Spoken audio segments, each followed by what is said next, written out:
Hello and welcome to my YouTube channel. इस video से मैं क्लास 12th मैथ्स की एक सीरीज़ शुरू कर रहा हूं जिसमें मैं प्रीवियस ईयर क्वेश्चंस आपको करवाऊंगा। इसमें हर एक सेट में मैं 5 क्वेश्चंस लेके आऊंगा। ये क्वेश्चंस पिछले साल एग्जाम्स में पूछे जा चुके हैं और बहुत अच्छे क्वेश्चंस हैं, इनके आगे पूछे जाने की भी संभावना है। ये आप अपने सामने देख सकते हैं, सेट 1 है, इसमें ये 5 क्वेश्चंस हम इस वीडियो में करेंगे और फिर आने वाले सेट 2 सेट 3 इसमें हर एक वीडियो में हम 5-5 क्वेश्चंस करेंगे। ये 2 मार्कर्स 3 मार्कर्स 4 मार्कर्स हैं। मैं आपको साथ में बता भी दूंगा कि कौन सा कितने मार्क्स का क्वेश्चन है और प्रॉपर वे में कैसे एग्ज़ाम में लिखा जाता है बिल्कुल अच्छे से मैं आपको समझाऊंगा।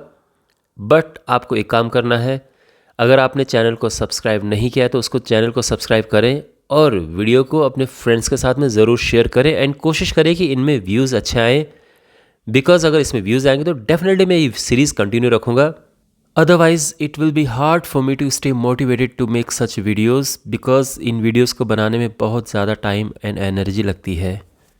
तो इट्स अ रिक्वेस्ट कि इस वीडियो को अपने फ्रेंड्स के साथ में ज़रूर शेयर करें और इनमें व्यूज़ आएँ ऐसी आप भी कोशिश करें।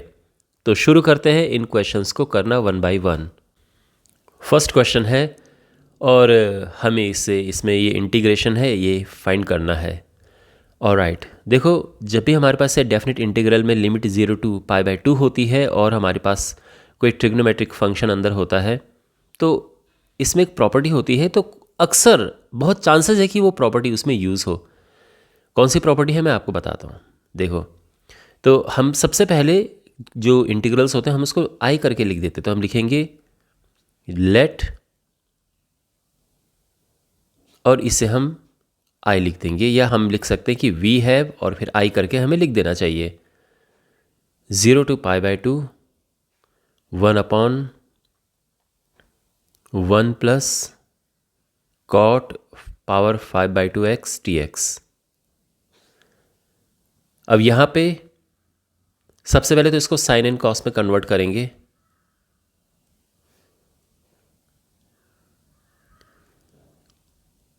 कॉट होता है कॉस अपॉन साइन, तो ये हो जाएगा cos power 5/2x divided by sine power 5/2x। अब इसको हम अगले स्टेप में और सिंप्लीफाई करेंगे।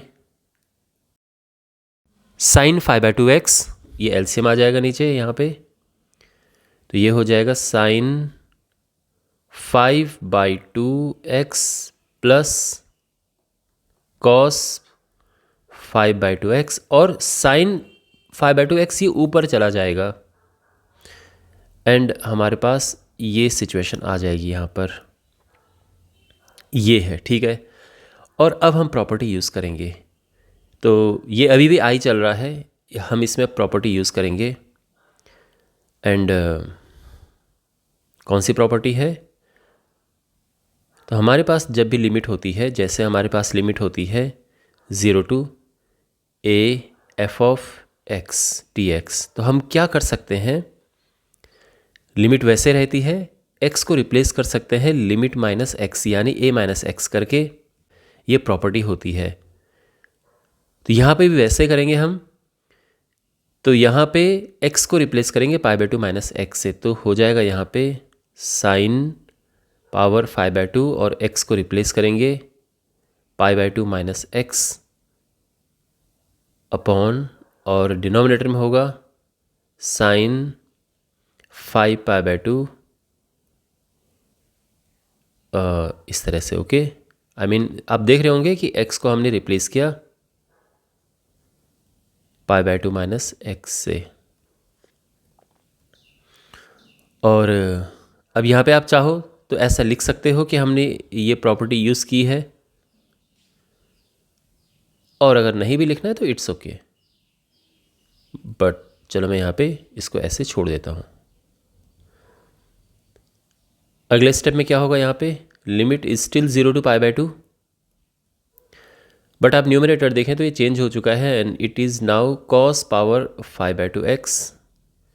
डिनोमिनेटर में ये बन जाएगा कॉस, यानी sine π/2 minus x cos x होता है, 5π/2x प्लस, और ये cos pi by two minus x sine x होता है, तो ये हो जाएगा sine 5/2 x.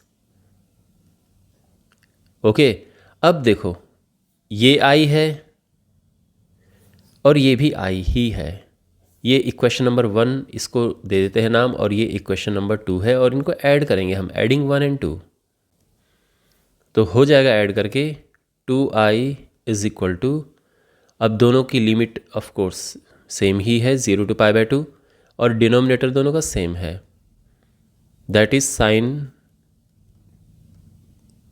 5/2 x plus cos 5/2 x. दोनों का डिनोमिनेटर सेम है और न्यूमिनेटर फिर ऐड हो जाएंगे डायरेक्टली, यानी ये हो जाएगा sine 5/2 x plus cos 5/2 x dx। अब यहाँ पर आप देख सकते हैं कि ये हो जाएगा 2i इज इक्वल टू, और ये है 0 to π/2, बट ये कट की सीधे 1 आ चुका है dx, और इसका इंटीग्रेशन करेंगे तो 1 का इंटीग्रेशन x होगा 0 to π/2। इसमें हम लिमिट लगाएंगे, upper limit minus lower limit, तो ये हो जाएगा π/2 अपर लिमिट है, लोअर लिमिट 0 है, तो बेसिकली 2i आ चुका है π/2। देयरफॉर जो हमारा इंटीग्रल है वो आ चुका है π/4, और ये हमारा आंसर है। Got it? आई होप आपको ये समझ आ गया होगा सॉल्यूशन। क्वेश्चन नंबर 2 है, और ये 2 मार्क्स का क्वेश्चन है। यहाँ पर ABC 3 वेक्टर्स दिए हैं और हमें फाइंड करना है a vector perpendicular to both these 2 vectors. तो जब भी हमारे पास ऐसा होता है कि find a vector perpendicular to A and B, तो हमें हमेशा क्या करना होता है, हमें इनका वेक्टर प्रोडक्ट यानी क्रॉस प्रोडक्ट फाइंड करना होता है। बेसिकली वो ये हमसे चाह रहे हैं कि हम इनका क्रॉस प्रोडक्ट फाइंड करें। उसका रीज़न ये है कि हमारे पास जैसे एक वेक्टर है ये, और एक दूसरा वेक्टर है ये B वेक्टर है, तो अगर हमने कोई वेक्टर फाइंड करना है जो इन दोनों के परपेंडिकुलर हो, तो यानी वो कुछ इस तरह से होना चाहिए, जो इसके साथ भी 90 बना रहा हो, इसके साथ भी 90 बना रहा हो। तो क्रॉस प्रोडक्ट की ये प्रॉपर्टी होती है कि उनका जो क्रॉस प्रोडक्ट, उनकी जो डायरेक्शन होती है, क्रॉस प्रोडक्ट की जो डायरेक्शन होती है, ये दोनों वेक्टर्स के परपेंडिकुलर होती है। तो बेसिकली A क्रॉस B जो है उसकी डायरेक्शन इस तरफ होगी, perpendicular to both the vectors. तो अगर ये पूछा है कि find a vector which is perpendicular to both the vectors, तो सिंपली वो हमसे ये चाह रहे हैं कि हम क्रॉस प्रोडक्ट फाइंड करें इनका। बात समझ आ गई? तो यहाँ पे सबसे पहले तो हम ये फाइंड करेंगे कि A plus B and B minus C है क्या। गिवन है क्वेश्चन में vector A I plus J minus 2K, vector B minus I plus 2J plus 2K, vector C minus I plus 2J minus K। Alright, we have these 3 vectors. अब सबसे पहले हम find करेंगे A plus B। तो यहाँ पे A vector है ये I plus J minus 2K, plus B है माइनस I प्लस 2J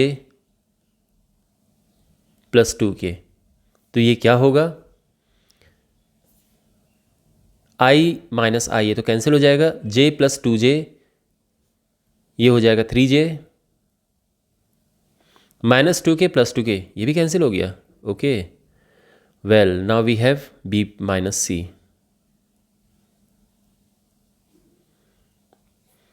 तो वेक्टर B है minus I plus 2J plus 2K, minus vector C is minus I plus 2J minus K। अब ये हम यहाँ पे माइनस माइनस का plus I हो जाएगा और ये कट जाएगा, तो I तो कटा यहाँ पे, और 2j। आप चाहो तो और सिंप्लीफाई कर दो इसे, अगर आप डायरेक्ट नहीं यहाँ पे कर पाते हैं।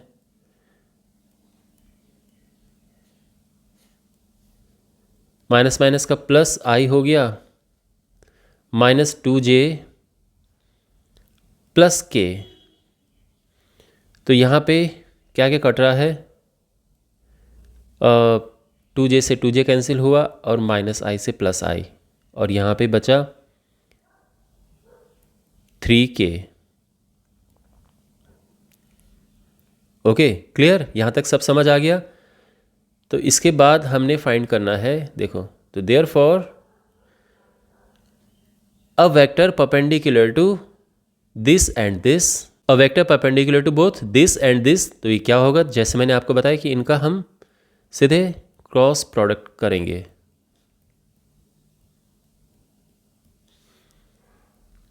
जो a प्लस बी यहाँ पर है, this is 3j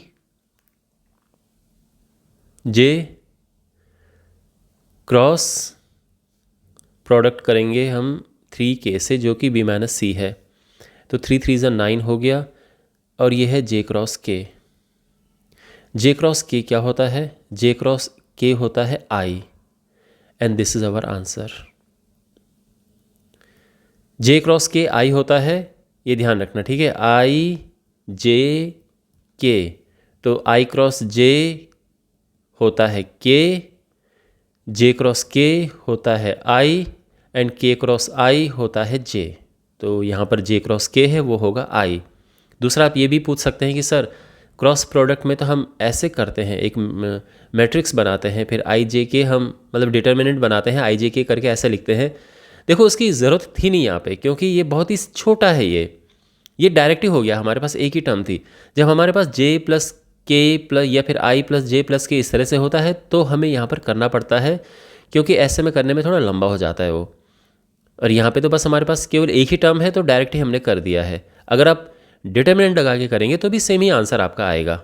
okay, again हमने क्यों डायरेक्ट किया, डिटर्मिनेंट की ज़रूरत क्यों नहीं थी, बिकॉज एक ही टर्म हमारे पास है, केवल j का k के साथ ही मल्टीप्लाई करना है, दैट्स इट। तो हमने डायरेक्ट कर दिया यहाँ पे बिना डिटर्मिनेंट का यूज़ किए। आई होप आपको ये सब समझ आ गया होगा, और इस तरह से हम इसका आंसर फाइंड करेंगे। क्वेश्चन नंबर 3 है, find the general solution of the differential equation this. ये हमारे पास डिफरेंशियल इक्वेशन है, हमने इसका जनरल सोल्यूशन फाइंड करना है। 2 मार्क्स का है, एंड चैप्टर है डिफरेंशियल इक्वेशंस। ऑलराइट, तो पहले इस इक्वेशन को लिख देते हैं। अब हमने इसे सॉल्व करना है। तो डिफरेंशियल इक्वेशंस को सॉल्व करने के 3 मेथड्स हमारे पास होते हैं, और ऐसा नहीं कि एक ही क्वेश्चन में तीनों मेथड हम लगा सकते, नहीं, अलग अलग टाइप की इक्वेशंस में अलग अलग टाइप के मेथड्स यूज़ होते हैं। एंड स्टूडेंट्स को बहुत कन्फ्यूज़न हो जाती है कभी कभार कि कौन सा मेथड कहाँ पे हम अप्लाई करें। तो पहचानने के कुछ तरीके हैं।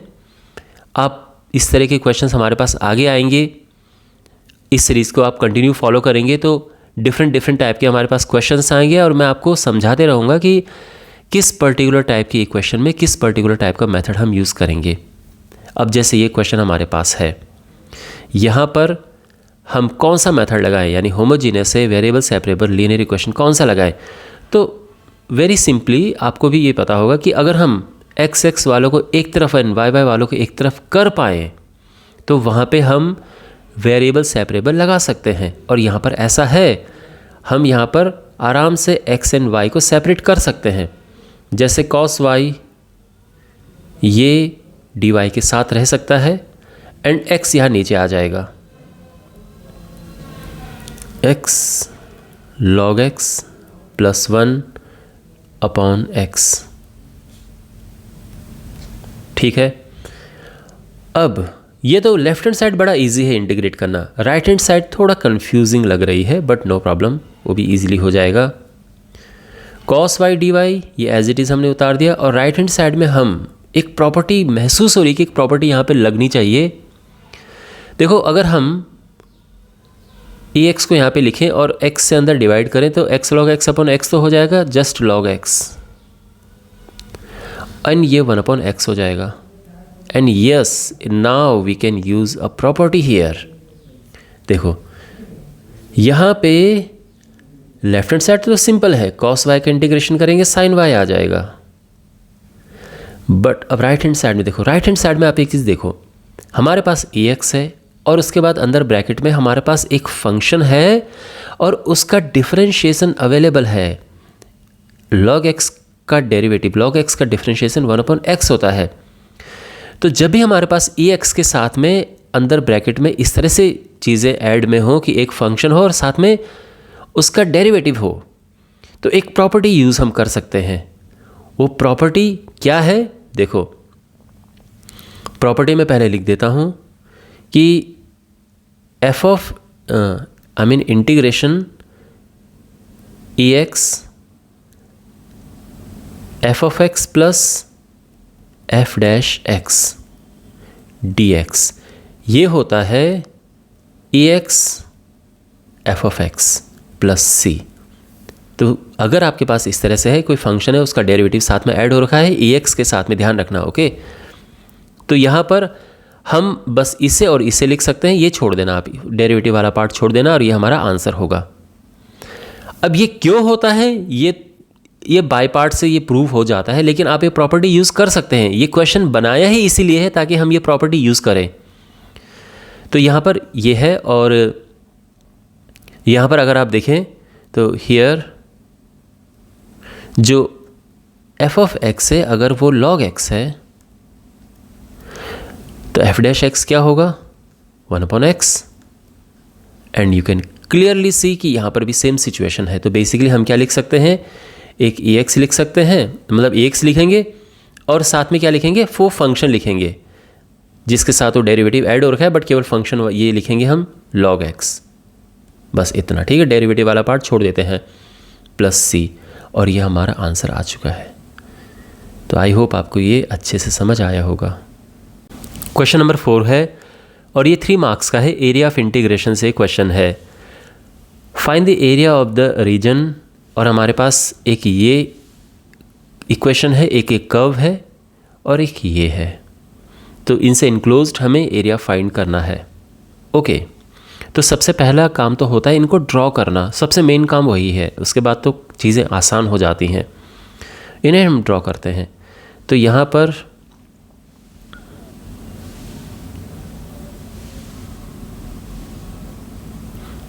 सबसे पहले x² + y² = 9 को ड्रॉ करते हैं और ये एक सर्कल रिप्रेजेंट करता है।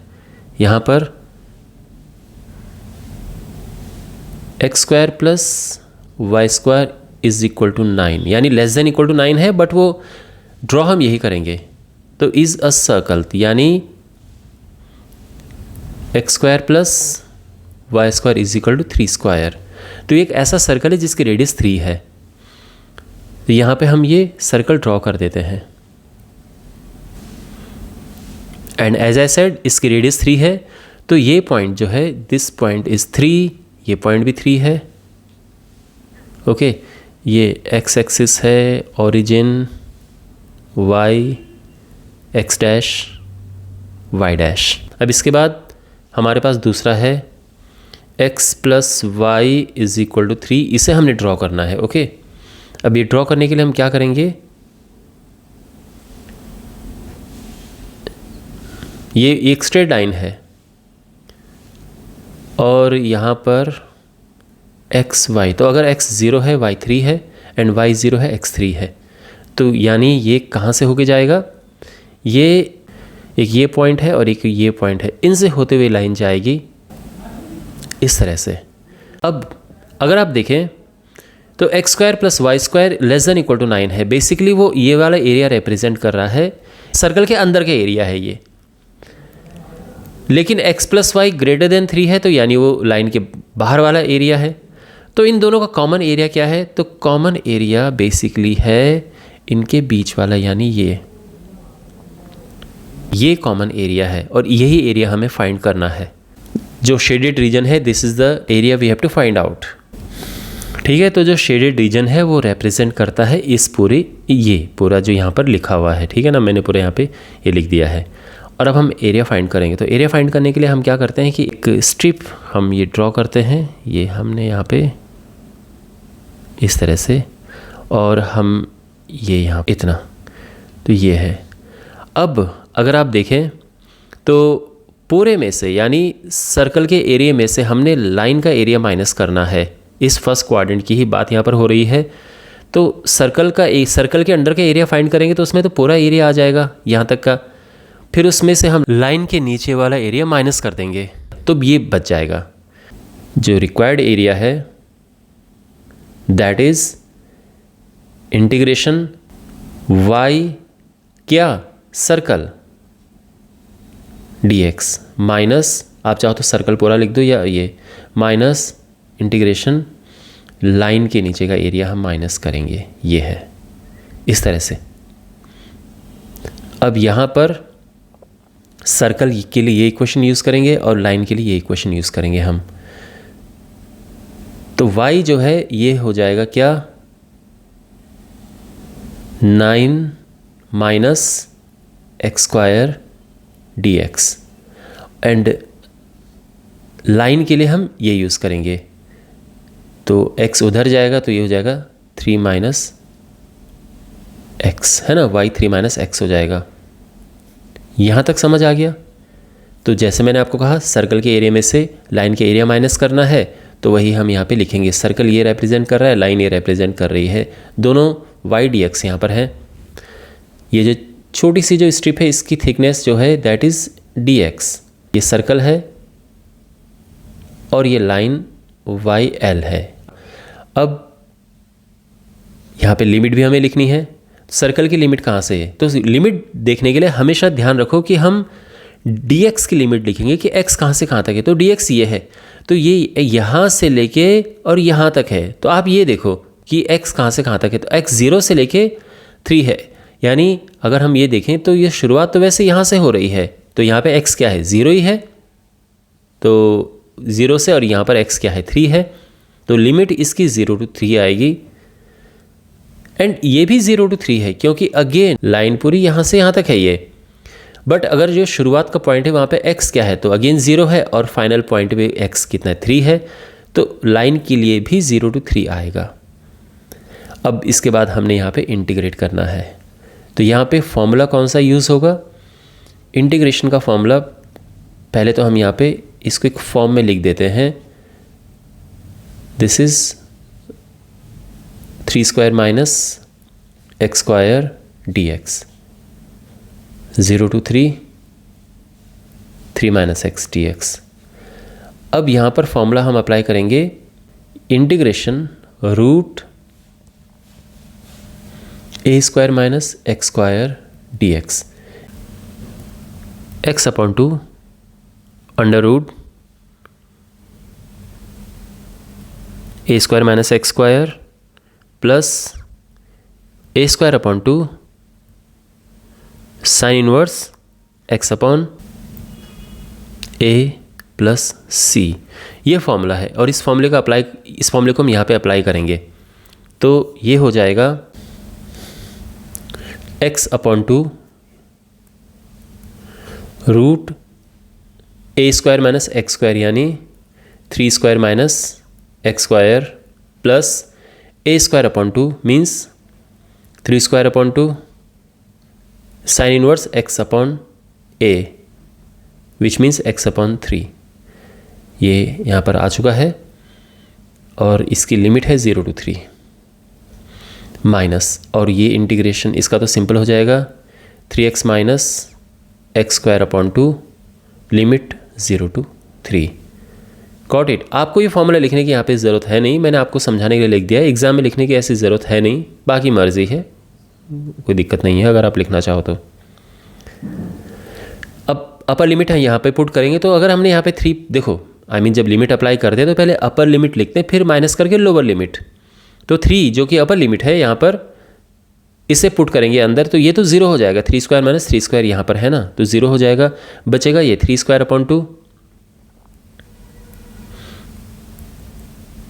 साइन इनवर्स 3 अपॉन 3 माइनस, और लोअर लिमिट 0 पुट करेंगे तो पूरा ही 0 हो जाएगा क्योंकि ये भी 0 हो जाएगा और ये भी 0 हो जाएगा, साइन इनवर्स 0 0 होता है, तो ये हो गया इस तरह से। Got it. माइनस यहाँ पर हम पुट करेंगे अपर लिमिट पुट करेंगे तो ये 9 हो गया minus 3 square 9 upon 2 okay minus आगे करेंगे तो कुछ नहीं है, उसमें ज़ीरो ही है। अपर लिमिट पुट किया, ये आया, और ज़ीरो जब लोअर लिमिट पुट करेंगे तो पूरा ज़ीरो आ जाएगा। तो यहाँ पर है 3, ये 9/2, साइन इनवर्स 3 से 3 कटा 1, साइन इनवर्स 1 होता है π/2, और यहाँ पर है 9/2, तो ये आ जाएगा, है ना, मतलब सिंप्लीफाई करेंगे 9/2 आएगा माइनस के साथ। तो ये आ चुका है आंसर में 9π/4 माइनस 9/2। आप चाहो तो एलसीएम ले लो या ऐसे भी छोड़ सकते हैं, और ये हमारा आंसर है। अगर आपको क्रॉस चेक करना है कि यार वाकई हमारा सही है कि नहीं है, तो मैं आपको एक ट्रिक बताता हूँ। देखो, एक सर्कल है जिसका रेडियस 3 है। कोई सर्कल है और उसका रेडियस अगर 3 है, उसका एरिया क्या होगा? तो आप जानते हैं ना, एरिया πr² होता है। तो अगर रेडियस 3 है तो क्या होगा? ये हो जाएगा, यानी 9π। बट ये तो सर्कल का 1/4 है ना, 1/4 है, तो अपॉन 4 हो गया माइनस। अब ये ट्रायंगल देखो, इस ट्रायंगल का बेस 3 है और हाइट भी 3 है, तो इसका एरिया क्या होगा? Half into base into height, यानी ये हो गया है 9π/4 माइनस 9/2। तो ये क्रॉस चेक करने के लिए है, आप ऐसा क्रॉस चेक कर सकते हैं। और आपने देखा 9π/4 माइनस 9/2, यही यहाँ पर हमारा आंसर आया है। तो अगर आप चाहो तो क्रॉस चेक कर सकते हो, ठीक है। इस तरह से क्वेश्चन सॉल्व होगा। Now we have this question, और ये 4 मार्क्स का है, डिफरेंशियल इक्वेशन से है, और इसका हमने पर्टिकुलर सोल्यूशन फाइंड करना है। यानी यहाँ पर इन्फॉर्मेशन दी है एक्स वाई की, और हमें सी फाइंड करना है, उसकी वैल्यू पुट करनी फाइनली। बट पहले हमें इसे सॉल्व करना है, तो इसको हम लिख देते हैं। अब कौन से मेथड से सॉल्व होगा, कौन सा मेथड हम यहाँ पे लगाएंगे सॉल्व करने के लिए? देखो, यहाँ पे आप एक चीज़ देखो, आप जानते हैं कि 3 हमारे पास मेथड होते हैं करने के, और किस क्वेश्चन में कौन सा मेथड लगाना है स्टूडेंट्स कंफ्यूज हो जाते हैं इसमें। यहाँ पे आप जब भी आपके पास ऐसा दिखे, सिंगल y दिखे और बाकी सारा x हो, मतलब मैं dy की बात नहीं कर रहा हूँ, केवल y हो, इसके अलावा कुछ और y का फंक्शन नहीं हो, ना cos y हो, ना कोई y हो, कुछ नहीं हो, केवल सिंगल y हो, बाकी सारा x हो, तो बहुत ज़्यादा संभावना है कि ये लीनियर इक्वेशन से हो सकता है। ठीक है, कोई ज़रूरी नहीं कि हर बार हो, बट बहुत ज़्यादा संभावना है कि ऐसा होगा। अगर हम यहाँ पर देखें dy/dx और x से डिवाइड करें, पहले पूरे इक्वेशन को x से हम डिवाइड करेंगे तो ये होगा 2/x, y is equal to x log x। अगर हम इसे कंपेयर करें, comparing with dy/dx plus py is equal to q, तो बिल्कुल आप देख सकते हैं कि ये बिल्कुल सेम फॉर्म बना रहा है। यहाँ पर p and q only x के फंक्शंस होने चाहिए, तो ये बिल्कुल करेक्ट फॉर्म बना रहा है, यानी ये लीनियर इक्वेशन से होगा। तो जब लीनियर इक्वेशन सॉल्व करते हैं तो पहले तो p क्या है, q क्या है लिख देते हैं। तो p यहाँ पर है 2/x and q is x log x। और इसके बाद हम सबसे पहले क्या फाइंड करते हैं, इसका integrating factor, and that is e integration p dx। p है 2/x और ये हो जाएगा 2 log x। अब ध्यान दो, जब भी e की पावर में log हो तो समझ जाने कि कैंसिल हो सकते हैं, तो उसके लिए हम क्या करेंगे, 2 आगे से रिमूव करना है। कैसे रिमूव होगा, इसको यहाँ पावर में लेके आ जाते हैं, तो ये होगा e पावर log x², और अब e एंड log एक साथ हैं तो ये कट जाते हैं, कैंसिल हो जाते हैं, और सिंपली x² आ जाएगा। तो इंटीग्रेटिंग फैक्टर हमारा आ चुका है। और अब हम सॉल्व करते हैं नाउ। तो जो इक्वेशन होती है that is y into integrating factor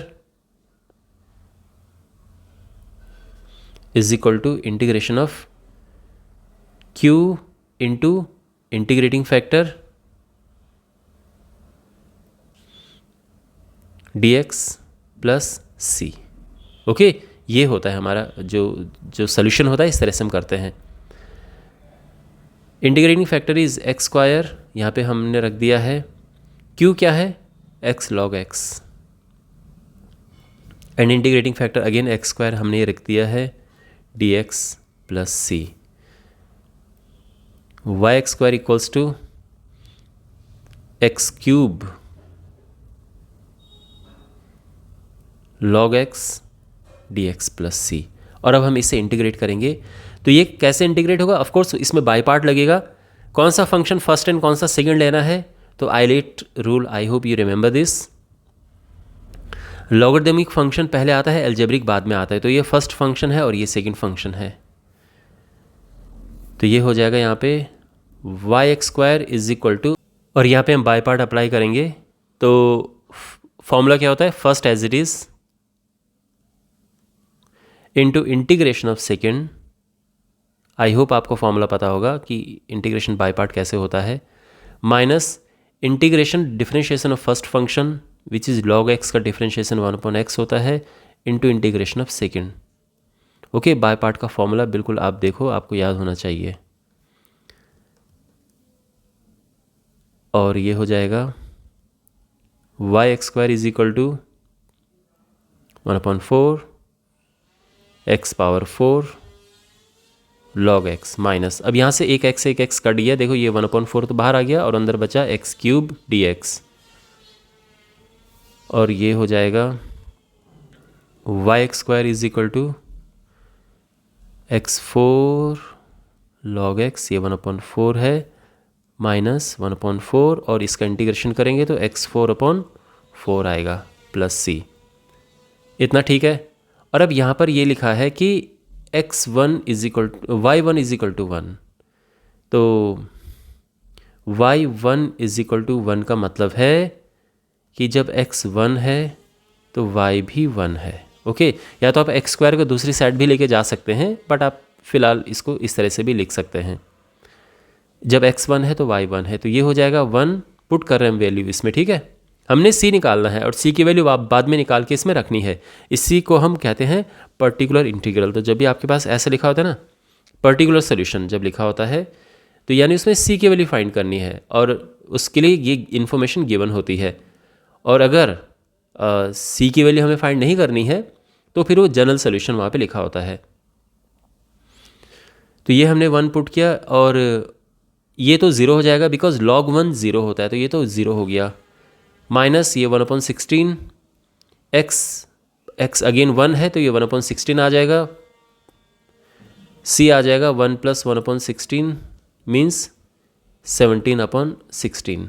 अब ये यहाँ पुट कर देंगे, तो देयरफॉर जो सोल्यूशन है वो हो जाएगा y x square is equal to 1/4 x4 log x minus x4/16, और c की जगह पे हम 17/16 अप्लाई कर देंगे। अब यहाँ पे आप चाहो तो 16 का पूरे मल्टीप्लाई कर सकते हो या आप एक्स स्क्वायर से डिवाइड कर सकते हो, यहाँ पे मतलब इतना आप छोड़ सकते हो, ये हमारा आंसर है। और अगर आप इसमें ये करना चाहो कि एक्स स्क्वायर को उधर लेके जाओ, ये 1/4 x square log x minus x² plus 17/16, ये x स्क्वायर नीचे आ जाएगा। आप चाहो तो इस फॉर्म में भी इसको छोड़ सकते हो, दोनों ही सही हैं। यहाँ लॉग के अंदर हमें x को मोड में रखना चाहिए। Got it. और इसी के साथ ये वीडियो समाप्त होता है। मैं उम्मीद करता हूँ कि आपको ये सभी क्वेश्चंस अच्छे से समझ आए होंगे और इन वीडियो से आपकी एग्ज़ाम प्रिपरेशन में आपको डेफिनेटली मदद मिलेगी। अगेन चैनल को सब्सक्राइब करें और अपने दोस्तों के साथ इन वीडियोस को ज़रूर शेयर करें। मिलते हैं अगली वीडियो में, टेक केयर।